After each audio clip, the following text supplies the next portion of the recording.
Mist on the mountain's brow, whispers from long ago. Hear the song of the city calling you to the sea. The ancient kings return, a timeless fire burns. The heart of air calls beyond the waterfalls.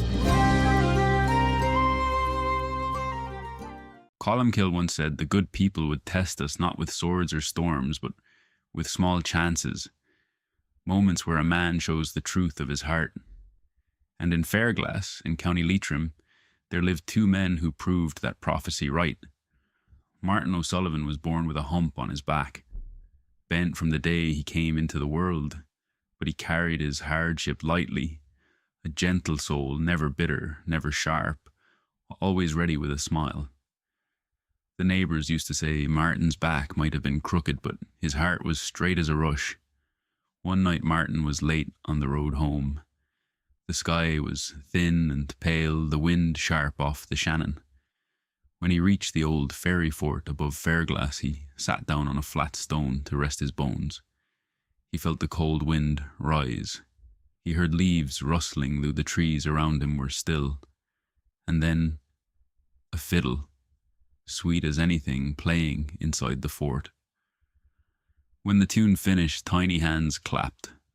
A voice called out, "We'll have the song now." And a little voice piped up, singing, "De lune de mart, de lune de mart, Monday, Tuesday, Monday, Tuesday," over and over again. Beautiful but maddening. Martin listened and listened, and finally he couldn't help himself.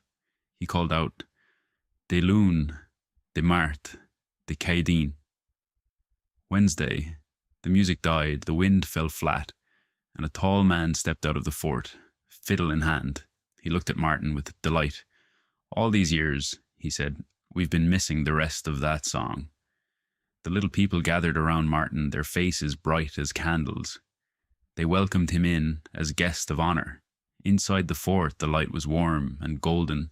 They asked him to sing the full verse again, and again, and again. The night passed in music and laughter. When dawn broke, the fiddler asked Martin, "Name your price." But Martin shook his head. He didn't want anything. He was happy enough to have helped. Two of the good people stepped forward. They touched his back, and there was a blast of wind. When Martin opened his eyes, the fairies were gone, and he was standing straight for the first time in his life.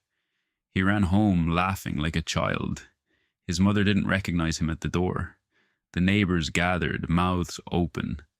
Word spread across Leitrim that Martin O'Sullivan had been cured by the good people. Now, not far away in Drumlish lived Conor McCarthy, a man with the same hump but a very different heart. Bitter, selfish, always complaining.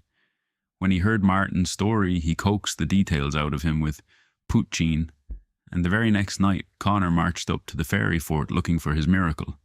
He didn't wait. He didn't listen. He barged in and roared out the rest of the days of the week, demanding his reward. The music stopped. The good people stared at him, not with delight, but with anger. Two fairies stepped forward. They lifted Martin's discarded hump and placed it on top of Conor's own. And with a blast of wind, they vanished. Conor was left with two humps instead of one. When he staggered home, his mother said only, "You should never have interfered with the good people." Columkill's prophecy held true. Some men carry their hardship lightly. Others let it twist them. And the good people, well, they only ever give you what you've earned. Thanks for listening, and may the road rise to meet you, unless it's the old bog road. Bye for now. Where ancient spirits softly tread, and mossy stones hold what was said, a whispered tale upon the breeze, through haunted wells and sacred trees. The signal from the old lands calls, the bog signal speaks.